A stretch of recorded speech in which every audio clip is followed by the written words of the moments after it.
ನಮಸ್ಕಾರ.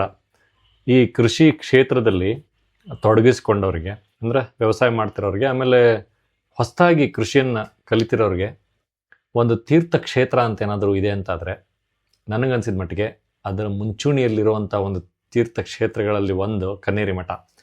ಆ ಕನ್ನೇರಿ ಮಠಕ್ಕೆ ನೀವು ಒಂದ್ಸಲಿ ಆದರೂ ಹೋಗಿ ಬರಬೇಕು. ಯಾಕೆ ಅಂತ ಹೇಳ್ತೀನಿ.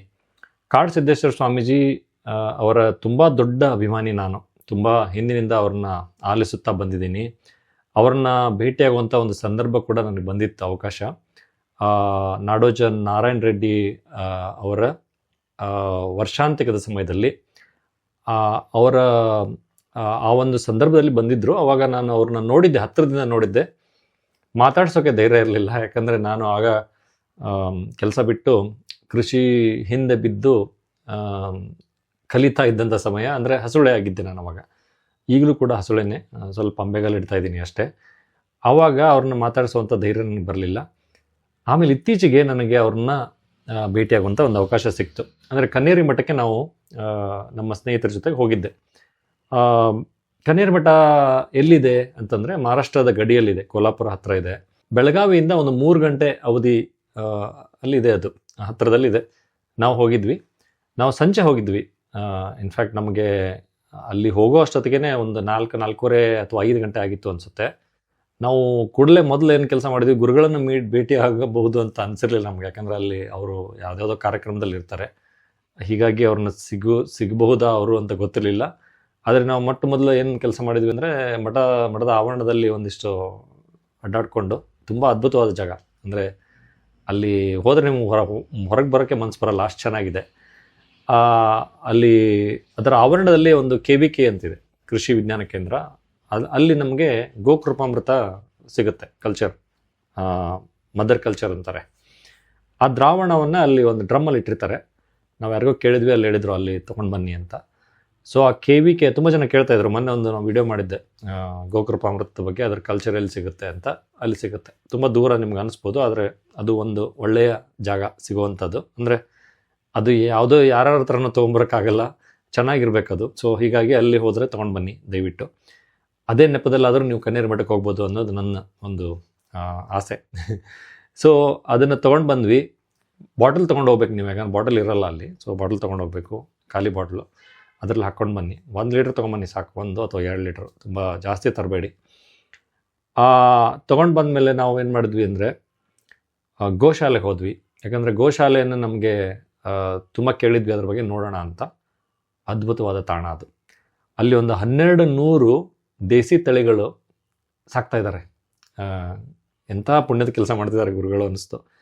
ಸೊ ಅಲ್ಲಿ ಒಂದೇ ಥರದ್ದಿಲ್ಲ, ತುಂಬ ವಿಧವಾದಂತಹ ತಳಿಗಳಿದ್ದಾವೆ. ಅದ್ರ ಬಗ್ಗೆ ನಾನು ಒಂದು ವಿಡಿಯೋ ಮಾಡಿದ್ದೀನಿ, ಅವರು ಅಲ್ಲೊಂದು ಇಂಟರ್ವ್ಯೂ ಕೂಡ ಮಾಡಿದೆ, ಅದನ್ನು ಆಮೇಲೆ ಹಾಕ್ತೀನಿ.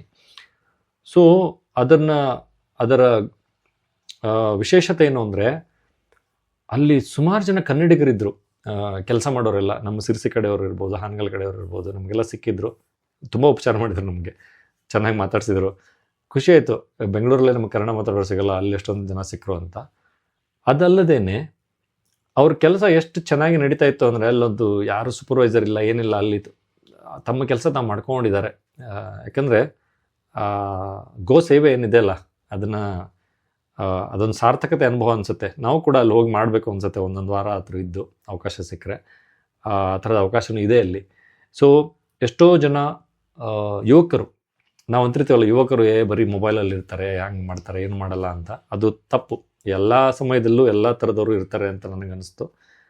ಆ ಯುವಕರು ಅಲ್ಲಿ ಗೋವಿನ ಸಗಣಿಯಿಂದ, ಆಮೇಲೆ ಅದರ ಮೂತ್ರದಿಂದ ಯಾವುದೇ ತರಹದ ಪಂಚಗವ್ಯ ಇರ್ಬೋದು, ಅಥವಾ ಭರಣಿ ಇರ್ಬೋದು, ಊದುಬತ್ತಿ ಇರ್ಬೋದು, ಆ ಥರದ್ದು ಏನೇನೋ ಉತ್ಪನ್ನಗಳನ್ನು ಹೇಗೆ ಮಾಡ್ಬೋದು ಅಂತ ಕಲೀಲಿಕ್ಕೆ ಅಲ್ಲಿ ಬಂದಿದ್ದಾರೆ.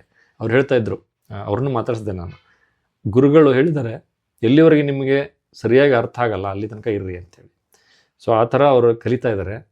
ಆಮೇಲೆ ಎಷ್ಟೋ ಮಕ್ಕಳಿಗೆ ವೇದಗಳಲ್ಲಿ ಹೇಳಿದಂತಹ ಹಲವಾರು ವಿದ್ಯೆಗಳನ್ನು ಕಲಿಸ್ತಾ ಇದ್ದಾರಂತೆ. ಅದನ್ನು ನಾನು ನೋಡೋಕ್ಕಾಗಲಿಲ್ಲ. ಆದರೆ ಗೋಶಾಲೆ ಅಂತೂ ಅದ್ಭುತವಾಗಿದೆ. ಅಲ್ಲಿ ನೋಡಿಕೊಂಡು ಆ ಹುಡುಗರನ್ನೆಲ್ಲ ಮಾತಾಡಿಸ್ಕೊಂಡು ಬಂದ್ವಿ. ಆಮೇಲೆ ಒಂದು ಪವಾಡ ಜರುಗಿತು. ನಾವು ಗುರುಗಳು ಸಿಗಲ್ಲ ಅಂದ್ಕೊಂಡಿದ್ವಿ, ಆದರೂ ಅವ್ರನ್ನ ಭೇಟಿ ಆದರೆ ಎಷ್ಟು ಚೆನ್ನಾಗಿರುತ್ತೆ ಅಂತ ಒಂದು ತಲೆಯಲ್ಲಿ ಭಾವನೆ ಇತ್ತು. ಅದಕ್ಕೆ ಪೂರಕವಾಗಿ ಅಲ್ಲೊಬ್ಬರು ಮ್ಯಾನೇಜರ್ ಇದ್ದರು ಗೋಶಾಲೆಯಲ್ಲಿ. ಅವರು ನಾನು ಹೇಳಿದೆ ಹಿಂಗೆ ಬೆಳೆಸಿರಿ ರೈತ ಬಳಗ ಅಂತ ಮಾಡಿದ್ದೀನಿ, ಇಂಟರ್ವ್ಯೂ ಮಾಡ್ತೀನಿ ಹಿಂಗೆಲ್ಲ ಅಂತ. ಸೊ ಅವ್ರಿಗೆ ಸ್ವಲ್ಪ ನಂಬಿಕೆ ಬಂತು ಅನಿಸುತ್ತೆ ನನ್ನ ಮೇಲೆ. ಗುರುಗಳು ಬರ್ತಿದ್ದಾರೆ ನೋಡಿ ಭೇಟಿಯಾಗಿ ಅಂದರು. ಅವತ್ತು ಕೋಲ್ಹಾಪುರಕ್ಕೆ ಹೋಗುತ್ತಿದ್ದಂಥ ಗುರುಗಳು ಅದು ಕಾರ್ಯಕ್ರಮ ರದ್ದಾಯಿತು ಅಂಥೇಳಿ ಅಲ್ಲಿ ಕರ್ನಾಟಕ ಭವನ ಹತ್ರ ಇದ್ದಾರೆ ಅಂತ ಕೇಳಿಸ್ಕೊಂಡ್ವಿ, ಅಂದರೆ ಹೇಳಿದ್ರು ಅವರು. ಹೀಗಾಗಿ ನಾವು ಅಲ್ಲಿ ಹೋದ್ವಿ. ನಮಗೆ ಗುರುಗಳು ಸಿಕ್ಕರು, ತುಂಬ ಚೆನ್ನಾಗಿ ಮಾತಾಡಿದರು. ಎಷ್ಟೊಂದು ಜನ ಅವ್ರ ಜೊತೆ ಇದ್ದರು, ಅಷ್ಟರಲ್ಲಿ ನಮಗೂ ಕೂಡ ಮಾತಾಡ್ಸಿದ್ರು. ಆಮೇಲೆ ನಾನು ಹಿಂಗೆ ಹೇಳಿದೆ ಬೆಳೆಸಿರಿ ಅಂತ, ನಿಮ್ಮ ಸಂದರ್ಶನ ಕೂಡ ಮಾಡಬೇಕು ಅಂತ ಹೇಳಿದೆ, ಬನ್ನಿ ಒಂದ್ಸಲಿ ಅಂತ ಹೇಳಿದರು. ಸೊ ನನ್ನ ಅದೃಷ್ಟ ಇದ್ದರೆ ಖಂಡಿತ ಅವ್ರನ್ನ ಇನ್ನೊಂದ್ಸಲಿ ಭೇಟಿಯಾಗಿ ಅವ್ರ ಜೊತೆ ಮಾತಾಡಬೇಕು ಅಂತ ತುಂಬ ಆಸೆ ಇದೆ. ಅದನ್ನು ಸದ್ಯದಲ್ಲೇ ಆಗುತ್ತೆ ಅಂತ ಭಗವಂತನಲ್ಲಿ ಕೇಳ್ಕೊತಾ ಇದ್ದೀನಿ. ಸೊ ದಯವಿಟ್ಟು ಹೋಗಿ, ಯಾಕಂದರೆ ಅಪರೂಪದ ಗುರುಗಳವರು. ನಾನು ಸುಮ್ಮನೆ ಅತಿ ಹೊಗಳ್ತಾ ಇದ್ದೀನಿ ಅಂತ ನಿಮ್ಗೆ ಅನಿಸ್ಬೋದು, ಆದರೆ ನಿಮ್ಗೆಲ್ಲರಿಗೂ ಗೊತ್ತಿರ್ಬೋದು ಎಷ್ಟೋ ಜನರಿಗೆ. ಅವರೊಂದು ಬುದ್ಧಿ ಮಾತು ಹೇಳ್ತಾರಲ್ಲ, ಕಿವಿ ತಿರುವಿ ರೈತರಿಗೆ ಅಥವಾ ಯಾರಿಗೇ ಆಯಿತು ಏನೇ ತಪ್ಪು ಮಾಡಿದ್ರು ಹೇಳ್ತಾರಲ್ಲ, ಆ ಥರ ಒಂದು ಹಿರಿಯರು ನಮಗೆ ಬೇಕು. ಅಂಥವ್ರ ಕೆಳಗಡೆ ಅವರ ಗರಡಿಯಲ್ಲಿ ತಯಾರಾದಂಥ ಅನೇಕ ಶಿಷ್ಯಂದರು ಹೊರಗೆ ಬರಲಿ, ನಮಗೆಲ್ಲ ಅವರು ಮಾರ್ಗದರ್ಶನ ನೀಡುವಂತಾಗಲಿ ಅಂತ ಹೇಳ್ತಾ, ಖಂಡಿತ ತಪ್ಪಿಸ್ಬೇಡಿ, ಹೋಗಿ ಬನ್ನಿ, ನಿಮಗೆ ತುಂಬ ಒಳ್ಳೆಯದಾಗುತ್ತೆ. ಅಲ್ಲಿ ಒಳ್ಳೆಯ ವಸತಿ ವ್ಯವಸ್ಥೆ ಇದೆ, ತುಂಬ ಸ್ವಚ್ಛವಾಗಿ. ನನಗೆ ಅಲ್ಲಿನ ವಸತಿ ಇಷ್ಟ ಆಯಿತು ಅಂದರೆ ತುಂಬ ಕ್ಲೀನಾಗಿ ಇತ್ತು. ಆಮೇಲೆ ರಾತ್ರಿ ನಾವು 9:30 ಹೋಗಿ ನಾವು ಅವ್ರನ್ನ ಎಬ್ಬಿಸಿ ಕೇಳಿದ್ವಿ. ಅವರು ರೂಮ್ ಕೊಟ್ಟರು ನಮಗೆ. ಒಳ್ಳೆ ನೀರಿನ ವ್ಯವಸ್ಥೆ ಇತ್ತು, ಊಟದ ವ್ಯವಸ್ಥೆ ಚೆನ್ನಾಗಿದೆ, ಪ್ರಶಾಂತವಾದ ಆಶ್ರಮ. ಅದು ಓಪನ್ ಆಗಿದೆ, ತೆರೆದ ಮನಸ್ಸಿನಿಂದ ಹೋಗ್ಬೋದು. ಅಲ್ಲಿ ಯಾವುದೇ ಥರದ ಸೆಕ್ಯೂರಿಟಿ ಅಥವಾ ಏನೋ ಚೆಕಿಂಗ್ ಇರ್ಬೋದು, ಏನೂ ಇಲ್ಲ ಅಲ್ಲಿ.